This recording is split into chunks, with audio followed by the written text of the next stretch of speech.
சிவாய நம. சித்தர்களுக்கும் மனிதர்களுக்கும் கடவுளை வணங்கும் ஒவ்வொரு குணங்கள் உண்டு. மனிதர்கள் கோவிலுக்கு சென்று கடவுளிடம் முறையிடுவார்கள். மண் வேணும், மன வேணும், பொன் வேணும், பொருள் வேண்டும் என்று மனிதர்கள் கேட்பார்கள். சித்தர்களோ அப்படி அல்ல. அவங்க ஞானத்தினால் ஒரே இடத்தில் உட்கார்ந்து அவங்க ஜோதியை உருவாக்கி ஞான சிருஷ்டியினால் அந்த கடவுளிடம் வணங்கிக் கொள்வார்கள். என்ன கேட்பார்கள்?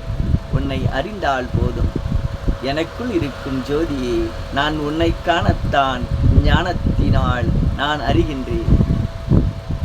நான் தவம் இருக்கின்றேன். உன்னை காண்பதற்கு எனக்குள் வாழும் என் உயிர் என்றும் ஜோதியே சிவமே எனக்குள் வா என்று போற்றுவார்கள், புகழ்வார்கள்.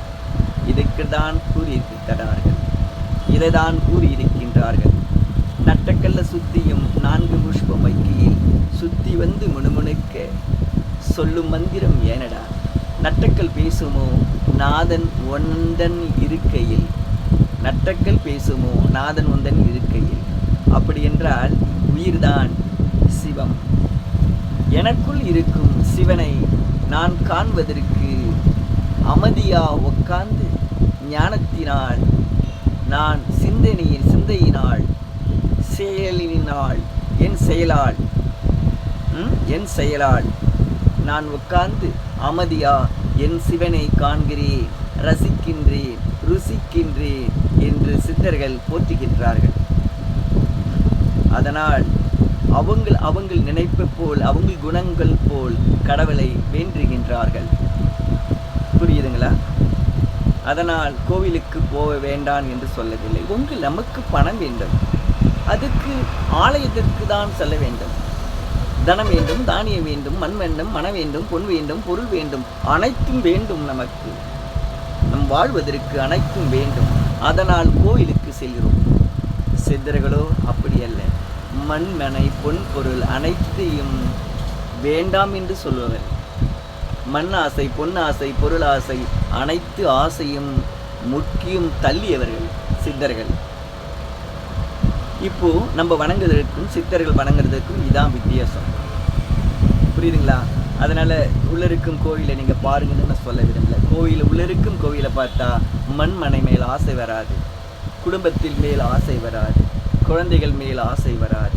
நம்மளோ அனைத்து ஆசையும் உள்ளவர்கள். கடவுளை கோவிலுக்கு சென்று வணங்கலாம். கடவுளை கோவிலுக்கு சென்று வணங்கும் தூரங்கள் 6 அடி, 8 அடி, 12 அடி. இவ்வளவு தூரத்தில் இருந்துதான் கடவுளை நாம் தரிசிக்க வேண்டும். கடவுளிடம் இருப்பது பிரபஞ்ச சக்தி.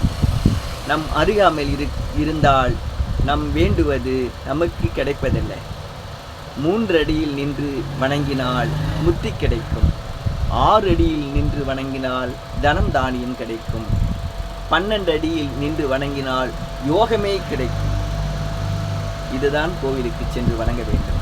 பக்கத்தில் அருகில் இருந்தால் நமக்கு கிடைப்பது இல்லை. நமக்கு காந்த சக்தி அதை இழுப்பதில்லை. அதனால் கோவிலுக்கு சென்று இப்படிதான் வணங்க வேண்டும். ஏன் சித்தர்கள் வழியும் செல்லலாமே? சித்தர்கள் வழி செல்வதற்கு உன் ஆசைகளை வெறுக்க வேண்டும். உன் குடும்பம் என்றும் பிரச்சனைகளை தீர்க்க வேண்டும். அப்போதான் சித்தர் வழியில் செல்ல வேண்டும். சித்தர் வழி செல்வதற்கு நமக்கு வழி இருக்கின்றது, நாள்கள் இருக்கின்றது, காலங்கள் இருக்கின்றது. அனைத்தையும் எதற்கு வந்தோமோ அதை முழுமையாக சரி செய்துவிட்டு நம் சித்தர் வழி செல்லலாம். சித்தர் வழி செல்வதற்கு சில பிரச்சனைகள் இருக்கு.